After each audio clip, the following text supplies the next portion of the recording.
Il y a une phrase d'Apollo que j'aime vraiment beaucoup. C'est Life is about making bets.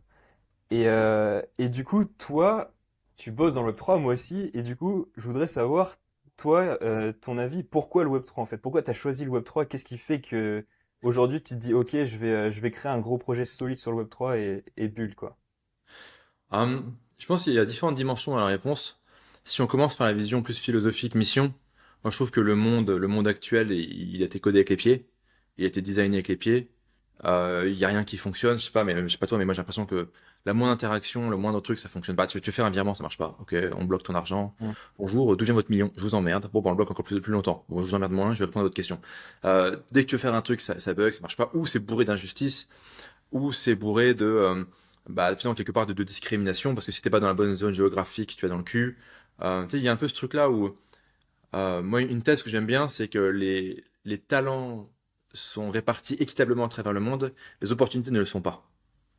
Donc, il y a autant de talents au prorata de la population dans les différentes zones géographiques, mais les opportunités ne sont pas là. Donc du coup, tu as l'impression qu'il y en a, c'est des putains d'arriérés. Non, c'est juste qu'il n'y a pas de structure qui permet de l'opportunité.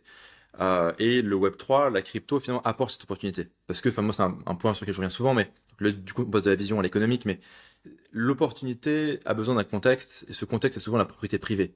C'est être sûr que ce qui est à toi est à toi.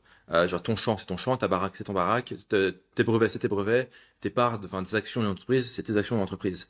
Et dans le gros des pays du monde, la propriété privée n'est pas garantie. Et même en Occident, où c'était garanti, bah, ça l'est de moins en moins.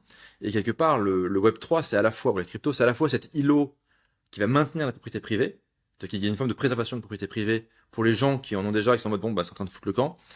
Et tous ceux qui n'ont pas accès à la propriété privée, donc qui n'ont pas accès à de l'opportunité, bah, soudainement, ils y ont accès.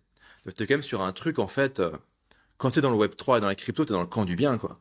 Genre, c'est con, hein, mais karmiquement, t'es dans le camp du bien, quoi. Prochaine réincarnation, t'as 75 vierges et tout, quoi. Non, je rigole, enfin, peut-être pas ça, mais tu vois, je veux dire, t'as des trucs intéressants, quoi.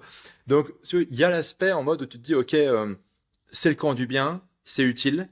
Donc c'est quand même positif de se dire que tu travailles sur un truc qui est utile. Tu vois, moi j'ai beaucoup bossé dans le direct response marketing, dans la vente de e-books, de PDF, de formation. Alors formation, à la limite, quand c'est moi qui enseigne, j'aime bien. Mais tu vois, quand c'est juste optimiser un mec qui a un business de formation sur un truc que je comprends pas pour printer des millions, comme j'ai pas mal fait, c'est cool, mais je vois pas vraiment l'intérêt de ce qu'on fait, quoi. Là, je me dis, ok, je travaille sur quelque chose qui est intéressant, qui est pertinent. Et si on fait notre travail correctement avec Side, moi je pense qu'on aura contribué à l'histoire de l'humanité. Ça fait un peu, tu vois, mégalo et machin et tout, parce que là, on parle quand même d'un projet qui est encore un peu, qui est encore petit aujourd'hui, sur une industrie qui est encore petite. Mais si on réussit à faire ce qu'on veut faire, je pense qu'on aura contribué. J'ai pas envie de faire des analogies, tu vois, parce que ça fait trop genre marketing bullshit de la Silicon Valley, mais je pense que si on réussit à faire ce qu'on veut faire, c'est l'équivalent de créer un Apple ou un Amazon. On n'y est pas Mhm. encore. This is not financial advice. Il y a plein de trucs qui peuvent foirer, etc., etc. Mais la vision qu'on a, c'est un truc aussi important que ça. Et toi, te dire que tu bosses là-dessus, bah, c'est ouf, quoi. Tu sais, il y a une phrase du gars qui a créé Uber qui dit de manière créer une boîte, tu vas en chier, quitte à en chier, autant que ce soit un truc incroyable. Tu vois. Et bah, quitte à en chier, autant faire un truc qui peut changer le monde, quoi. Donc il y a ça. Et après, si on est sur une dimension plus terre, donc on a la vision, on va dire, un peu philosophique, la vision plus économique, enfin, légalo-économique, avec le droit de propriété. Et après, la vision plus business, parce que bon, bah, toi et moi, on est aussi des gens qui, enfin, en fait, on est des entrepreneurs, quoi. La vision plus business, c'est, bah, en fait, tu peux créer des trucs, tu peux gagner du pognon, tu peux créer des produits que les gens veulent et gagner des fortunes. La phrase que je répète souvent, c'est dans le web 2, si tu travailles beaucoup et avec les bonnes méthodes, gagner 20K par mois, c'est pas très compliqué. Gagner 20 millions, c'est quasiment impossible. Dans le web 3, gagner 20K par mois, c'est quasiment impossible. Gagner 20 millions sur 2-3 ans, c'est grave possible. C'est pas une promesse, hein, ce que je vous fais, pour ceux qui nous écoutent, mais la structure, enfin, la réalité du Web 3 fait que c'est faisable, en fait.